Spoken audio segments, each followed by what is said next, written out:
First, regulation best interest, as Karen says, she's got it right on the nose, is designed to make clear to the marketplace what has been clear in this room for a very long time, which is that when you deal with an American investor, you have to put their interest before your own. And as simple as that principle sounds, over the years, I think we have gotten evidence that some broker-dealers don't view it that way, and that some investors don't understand what the obligations are of the people they're dealing with. So that was what the package was designed to achieve. And I voted for the proposed rule, but as Karen says, I made very clear that I couldn't support it as a final rule. And I want to say why.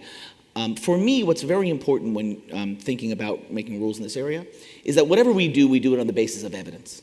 That is, we understand how investors process the information we're giving them and whether they really understand what we're telling them.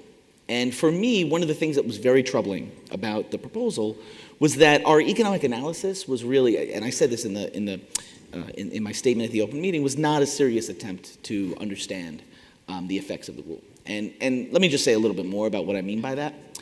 Whatever you think about the Department of Labor's rule, and I understand that people have strong views about that, for the better part of 3 or 4 years, they collected a massive amount of data and evidence about the way people respond to the idea, the way American investors respond to the idea that somebody owes them an obligation.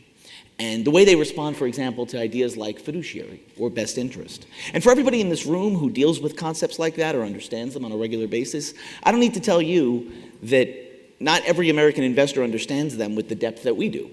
And that's a really important thing to grapple with as a regulator. And we just didn't grapple with it.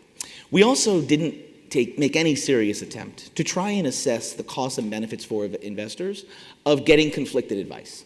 So to the degree that someone has a conflict, and by the way, there are conflicts all over our economy.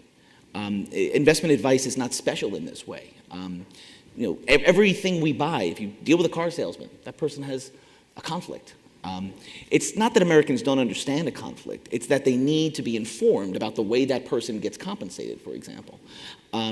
My sense is that the costs of conflicted advice are high but hard to measure, and we should try to understand them before we make big sweeping changes in rules in this area.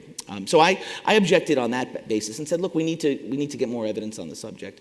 We've done some work in that respect. The RAND Corporation conducted a study for us. There's some interesting evidence in that study. I think it's worth looking at. IAA has done some really, really good work on evaluating what we learned from the study and the limits of what we know from that study. But for me, the proposal just didn't grapple with that question. And I'm not prepared to vote for massive changes to the investment advice landscape without understanding whether an ordinary American investor is going to understand what we mean when we give them a disclosure. I want to say one more thing about that. I'm happy to talk more about the details, but something else that happened in that proposal that really troubled me is there are some compensation practices on the broker-dealer side that really don't make much sense, and most significant market players don't use them anymore. Sales contests, vacations, if you pitch a certain product. When I was on Wall Street, there were some pay practices that didn't make any sense, and most of them have gone out the door, but some of them are still in the market, and they have no business in our market. The idea that you get a free vacation if you pitch the right product, the right in-house product, these things should be ruled out by Reg BI.